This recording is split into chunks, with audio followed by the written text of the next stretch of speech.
Good evening, world, and welcome to Haunting Season. This month, we've been talking about the fear of death, and we've interviewed Kathy Koja, author of The Cipher, and about 1 billion other amazing horror stories. You can check out that first episode if you like, but you don't need to listen to that before you listen to this. See, this here is part 1 of a story, the conclusion of which will be next week, and Josh is going to be here with you in a few short moments. But first, I wanted to mention a few things now so we don't distract you after the story. See, some of the music in today's story has been provided by North Innsbruck, our friend up in Minneapolis, who makes cinematic synthwave music. There'll be links in the description, but North Innsbruck is available on iTunes, Bandcamp, and a bunch of other places people like you and me listen to music. Check it out. And now, without further ado, Haunting Season presents Part 1, The Door! Enjoy.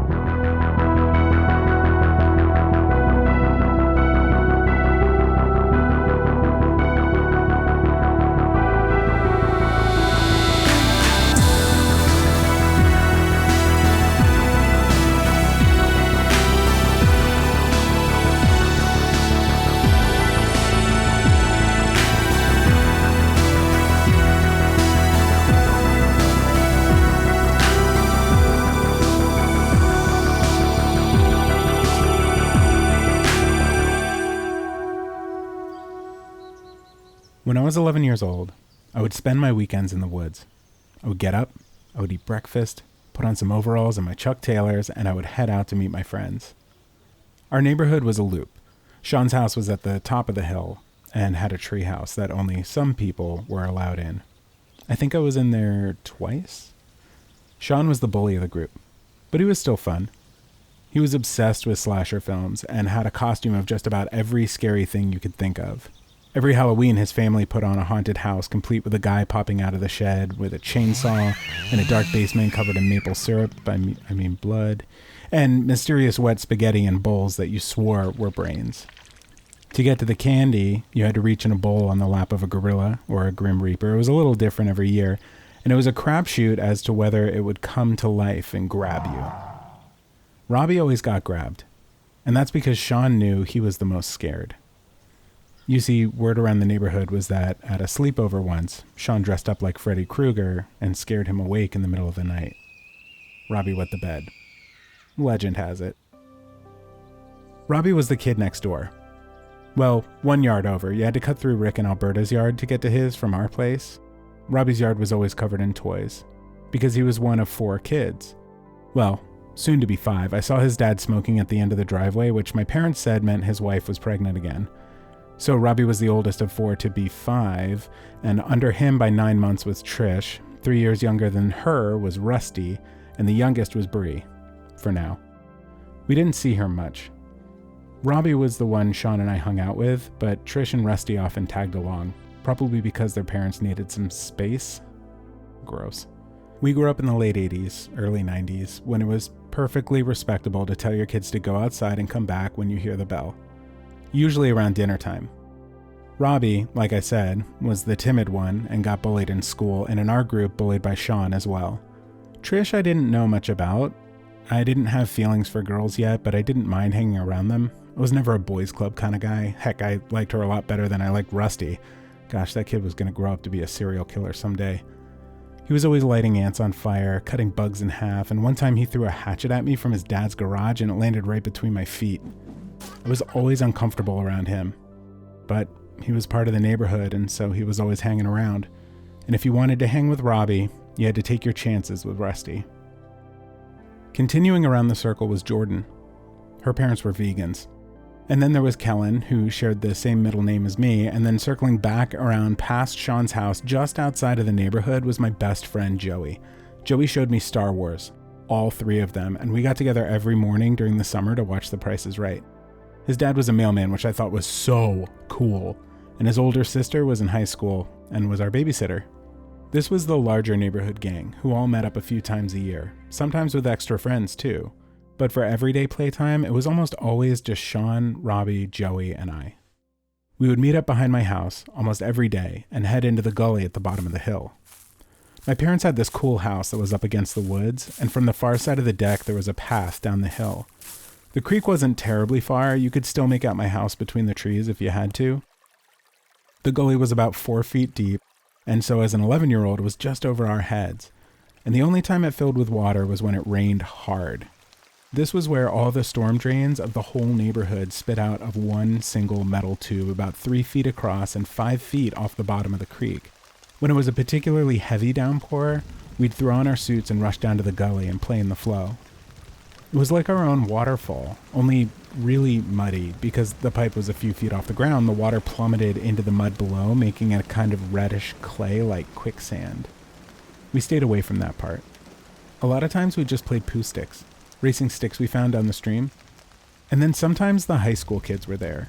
They would stand along the edges of the pit, where the dirt was solid around the pipe, reaching down into the clay and using it to dam up the pipe. The water would build up pressure and then unexpectedly explode, sending mud and storm water everywhere. We thought that was really cool, until one time one of the teenagers got his legs stuck in the quicksand. He lost his footing, and trying to catch himself, he stepped right into the muck under the pipe, sinking straight to the knee. Everybody laughed. So did he at first, until he realized that he couldn't pull his leg out.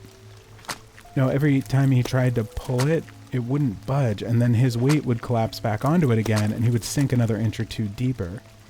And after a few attempts, he started begging for help.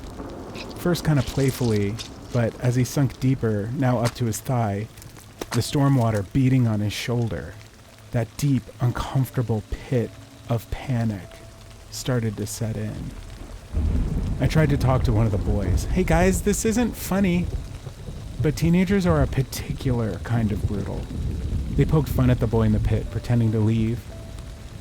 And then he became more panicked as he sunk deeper into the suction of the mud, to his thigh, and then his hip.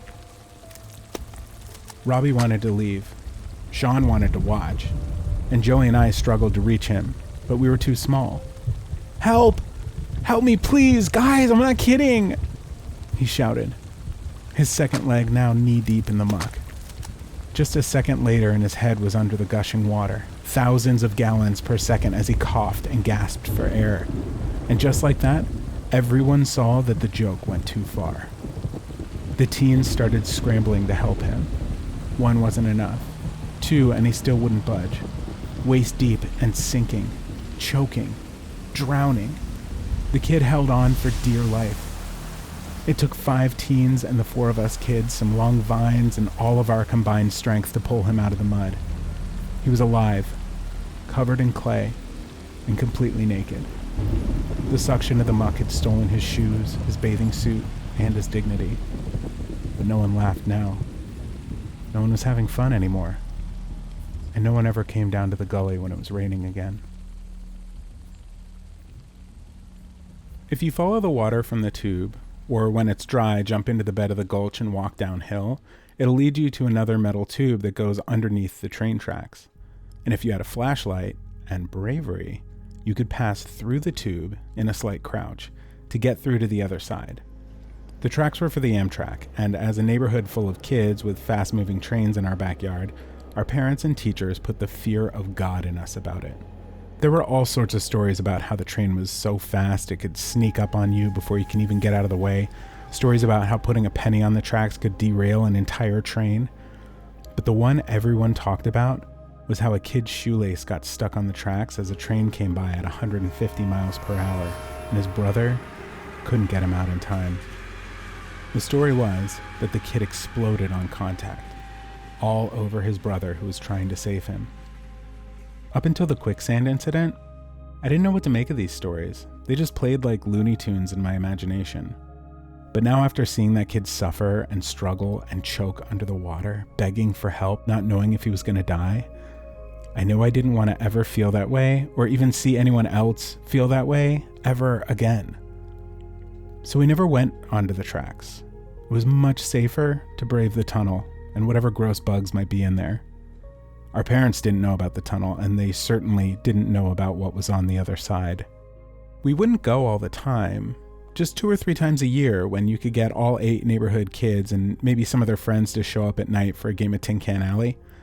One of those nights that we could always count on was the night before Halloween, Mischief Night. While the teens were out toilet papering houses and egging people's cars, all the elementary school kids we could round up would huff it down the hill, into the gulch, and brave their way through the tunnel under the tracks. It took a couple of minutes to get through. You could see one end from the other, but what was in between was incredibly dark and filled with cave crickets and spiders far bigger than I care to remember. And you had to time it right. You wanted to go through the tunnel before it got dark so you could see the other side, but then also the train came by every hour on the hour and it caused an incredible roar through the tube that could cut through your bones. You did not want to be in there for that. So we'd all funnel through at about 7:15, just after the last rush hour train. And when everyone was met on the other side, we did a lot of fire drills in school. We knew how to keep track of each other. That's when we'd climb up the embankment to the old train station. The station was on the tracks, but it was far from being an active stop. It had been there rotting for so long that there wasn't even a road or path leading up to it, and trains raced through so fast the passengers likely never saw it out the window. The outdoor walls were painted black, too, which probably kept our secret all the better. It was just a little station, set against the forest, and it was our little secret.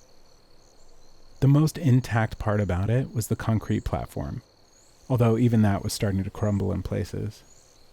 Inside were 4 rooms, the waiting area, the ticket booth, and male and female bathrooms, which were of course not working, but the boys sometimes went in the urinals anyway. The tile on the floor in the main waiting room was missing in organized chunks, like maybe when it shut down someone pilfered the rows of waiting benches that used to be there by ripping them out with a crowbar. The wall facing the woods was completely intact, with the exception of a large smashed window that we used as a lookout spot as it was up a story due to the embankment. The wall was covered in graffiti like pentagrams and "Satan was here" and a phone number for someone named Tara who liked to have a good time. The sidewalls were sort of loose and would sway in the wind sometimes, and that was mostly because the main wall, the front of the station facing the tracks, was completely missing with the exception of the door. Freestanding in a black iron frame, the door was beautiful to look at. Emerald green paint still covered most of it, and it was engraved with designs from top to bottom on the outside that looked almost like a map of the location of the station. From bottom to top, there was a road that twisted through the evergreens, disappearing behind black forest, and then near the upper third of the door, the road came out of the woods at the tracks, and there was a beautifully detailed carving of a steam engine, a few people, and the station in its former glory. It appeared to have a 3-tiered kind of layered pyramid-looking roof, similar to classical Chinese architecture, but more pointy and tall than that. Not quite a church, but not quite a temple. Kind of creepy looking if you ask me. The top point had a weather vane that looked like an upside-down triangle with an arrow through it. And then right there, at eye level, the focal point of the carving and the center of the image of the station was the door, wide open, with strong lines that looked like powerful, blinding streams of light coming out of it. The door had never been opened by us. We all said we were afraid it would tip over, but I knew some of us, at least, were a little freaked out by the carving on it. What was that light coming out of the old station? You couldn't help but wonder. Was it just supposed to be warm, bright, and inviting? Or was it like Sean said, a death portal to the underworld? Once everyone was on the platform, we took a few minutes as the sun finished setting to settle in and catch up with each other. And then when it was dark enough, we started to set up for the game. First, you had to decide who was it. This one kid would be in charge of guarding the station and the empty bean can that was set in front of the station door. He could go anywhere and do anything to protect the can, including setting noise traps to signal if someone was coming. Everyone else would then hide in the woods and come up with a plan of attack. If someone from the team in the woods kicked the can, then the game was over. But if you got caught, you had to sit in the station with your back against the wall and watch the rest of the game. We usually had a volunteer offering to be it, and as you might expect, it was usually Sean. But on this Mischief Night, Sean had a different plan. I think Robbie should be it. No way, Robbie argued. I'm not hanging out up here all by myself. I don't like it. But Sean insisted. I think it'll be good for your health. Face your fears a little bit. You face your fears. I always do, man. Come on. It'll make you stronger. No, I'm not doing it. Sean was smiling. I could tell this wasn't his master plan. There was something else going on here. I looked at Robbie, who was physically trembling, and I wished I would do something to stop this. I hated when Sean was mean to Robbie, but I didn't want him to be mean to me too, so usually I kept quiet and looked at my feet. Don't cry, Robbie.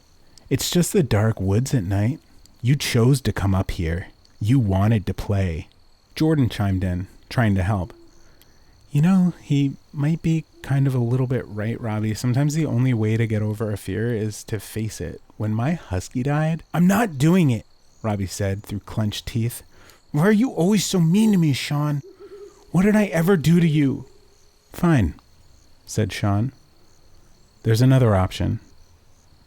We've all played here year after year in front of this creepy door, and none of us has ever been brave enough to open it. Robbie, open this door, this portal to the deep, dark underworld, and I will leave you alone. That's it? Yep. You open this door and face down whatever hell demon is on the other side, and I'll leave you alone. Robbie thought this over. Sure, it was a trick. But for how long? Forever. You open this door, something none of us has ever had the guts to do, and I will leave you alone forever. Robbie circled the door, checking both sides, checking the frame and the floor around it. He even gave it a little push, but it didn't sway like the sidewalls did. This was sturdy and wasn't going to tip over, probably ever. I thought for a moment about a time years in the future when all that's left is the door in the woods on a platform. Creepy. Everyone was silent. I'm sure some of us thought Sean might be right, that the door would open to fire and brimstone and Satan himself, or maybe even Freddy Krueger. And some were probably thinking, this is dumb, let's get on with the game. But all I could think was, if Sean wasn't going to be mean to Robbie anymore, would I be next? Okay, I'll do it. Robbie reached out for Sean's hand and shook it, pulling him close. But after this, you leave me alone forever. Everyone is here to see it. They'll know. No more scares, no more shoving me in the snow, no more making me get poison ivy on purpose. That wasn't on purpose. I had it on my wiener, man. You have any idea how painful that is? There was a shared giggle from the onlookers, mostly Jordan and Trish. I'm sorry, you're right. No more poison ivy, I got it. No more anything. Ever. Robbie kept his eyes locked on Sean, who suddenly got serious. And then they officially shook hands. Robbie turned to face the door. A few more giggles from the girls followed by shh, shh, shh. I was nervous. Of course, I didn't think it was a portal to the underworld. That's just a Sean story, and he was always full of crap. But the carving on the door was creepy. And that light, what did it all mean? Well, we were about to find out. Everyone got quiet. Seems I wasn't the only one who was afraid. Robbie stood for a moment, breathing hard. So hard that he took out an inhaler just to right his breathing. He took a step forward, and everyone but Sean took a collective step back. A train horn blared in the distance. I took a look around to make sure no one was too close to the edge of the platform. Train! Jordan called out instinctively. Sean gave Robbie a little nudge. It's now or never, Robbie. Shaking, Robbie's hand lifted slightly as he approached the door, 1 foot at a time. The train cried out again, another warning that it was about to whisk through the abandoned station. I could hear the tracks starting to electrify like a slinky stretched all the way out. We all moved closer to the remains of the building, making sure we were safe, but so that we could also still see everything. The light on the front of the train illuminated Robbie's hand as it finally reached the doorknob.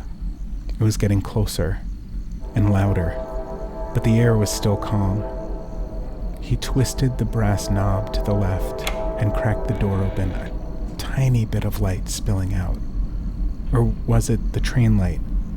I couldn't tell, but it seemed like he was being lit from two sides now. The door pulled open towards the tracks. Robbie, staring, confused but not afraid, and Sean with his jaw hanging wide open, slowly backing away. The train sounded an alarm of inevitable passing as the whole group struggled for a better view. I could see that what was on the other side wasn't the station at all. It looked like woods, but not the same woods on the other side of the window. No, they were birch trees like we have up at my grandpa's cabin in New Hampshire. But those didn't grow down here. I couldn't finish my thought because the train was here, plowing through us with a tremendous gust of man-made wind. I laid down on my stomach with my hands on the platform to brace myself. The door, 10 feet away, slammed wide open. Jordan, Trish, and Rusty, who were standing together on the opposite side, fell over each other in a pile. The sound was incredible. You couldn't hear anything but train. Everyone was in a bit of a panic, hair and unzipped jacket flaps flying everywhere, beanies being gripped to skulls for dear life, and everyone struggling to get some shelter. Sean ran, as scared as anyone, straight around the side of the building and into the woods, and Robbie, with a smile on his face, turned to watch him. But his ankle caught in a hole in the concrete platform and buckled. His knee twisted and he stepped back to brace himself with his other foot. His body turned, his arms went out. He took 2 rickety steps and fell flat on his face through the door, landing hard on the rocky, leaf-covered ground on the other side. The final car of the train passed, causing a second gust of wind. The door bounced against the frame and began to swing shut. I scrambled to my feet as fast as I could, reaching out for the knob, but my feet weren't fast enough, my mind not quick enough. I should have known, stupid idiot. I should have seen this coming. I reached, I stumbled, I ran as fast as my little legs would allow, and as my hand reached the knob, the train fading into the background, the darkness swelling in, the wind slowing, the dry, dead leaves settling all around me. All I heard was a faint click of the latch setting into place.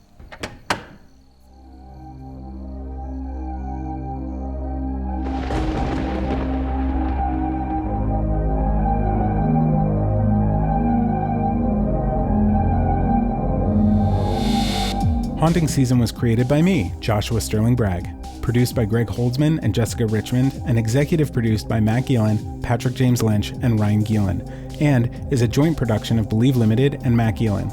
This episode was hosted by me, Cody Dugan. Written by Joshua Sterling Bragg, with literary help from Mel Forrest. Edited by Colby Crow, and select music in this episode, including this final track, was made by North Innsbruck.